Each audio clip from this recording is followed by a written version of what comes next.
Hi అండి, welcome to my channel. ఇవాళ నేను పూరీలోకి ఆలూ కర్రీ ఎలా ప్రిపేర్ చేసుకోవాలో చూపిస్తున్నాను.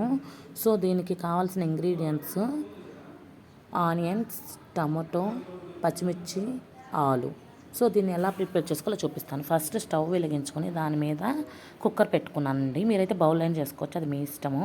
నేనైతే కుక్కర్ పెట్టుకున్నాను. కుక్కర్లో కొద్దిగా ఆయిల్ వేసేసుకునేసి వేగాక దాంట్లోనే ఆవాలు, జీలకర్ర, కరివేపాకు వేసుకునేసి వేయించుకున్నాను. ఇవి కొద్దిగా వేగాక దానిలోనే ఆనియన్స్ వేసి వేగించుకున్నాను. దీనిలో దానికి సరిపడా సాల్ట్ వేసి వేయించుకున్నాను, ఎందుకంటే త్వరగా వేగాలి ఆనియన్స్ అనేసి సాల్ట్ వేసుకున్నానండి.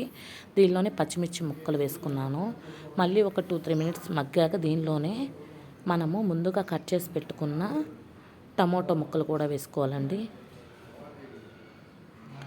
సో ఈ టమోటా ముక్కలు మగ్గడానికి దీనిలోనే పసుపు కూడా వేసుకుంటాను. ఈ పసుపు కూడా వేసుకున్నాక దీనిలో పచ్చివాసన పోయే వరకు వేయించుకుంటానండి పసుపు. సో ఇలాగే టమోటా ముక్కలు కూడా మెత్తబడాలి. ఇలా టమోటా ముక్కలు కూడా మెత్తపడ్డాక దీనిలోనే ముందుగా కట్ చేసి పెట్టుకున్న ఆలు ముక్కలు కూడా వేసుకొని ఒక 2-3 మినిట్స్ వేడి చేసుకుంటానండి, బాయిల్ చేసుకుంటాను. ఇలాగా అన్నీ మిక్స్ చేసి కలిపాక 2-3 మినిట్స్ వేగాక దీనికి సరిపడా వాటర్ పోసేసుకుంటానండి. ఈ ముక్కలు మునిగే వరకు వాటర్ పోసుకున్నాక మళ్ళీ ఒకసారి కలిపెట్టుకొని సాల్ట్, కారం చెక్ చేసుకుంటాను.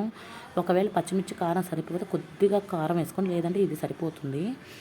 సో ఇలాగా వాటర్ పోసుకొని కలిపెట్టేసి మూత పెట్టేసుకుంటానండి. ఈ మూత పెట్టేసుకున్నాక 7-8 విజిల్స్ రానిస్తాను. సో ఇలా విజిల్స్ వచ్చాక ఆపేసుకొని స్టవ్ విజిల్ పోయాక ఒకసారి చెక్ చేసుకుంటా. ఇలా చేసుకున్నప్పుడు వాటరు ఆలు సరిపోతే బాగా మిక్స్ అవ్వకపోతే ఒకసారి స్మాష్ చేసేసుకుంటే ఆలు కర్రీ రెడీ అయిపోతుంది. ఇది పూరీలోకి చాలా టేస్టీగా ఉంటుంది.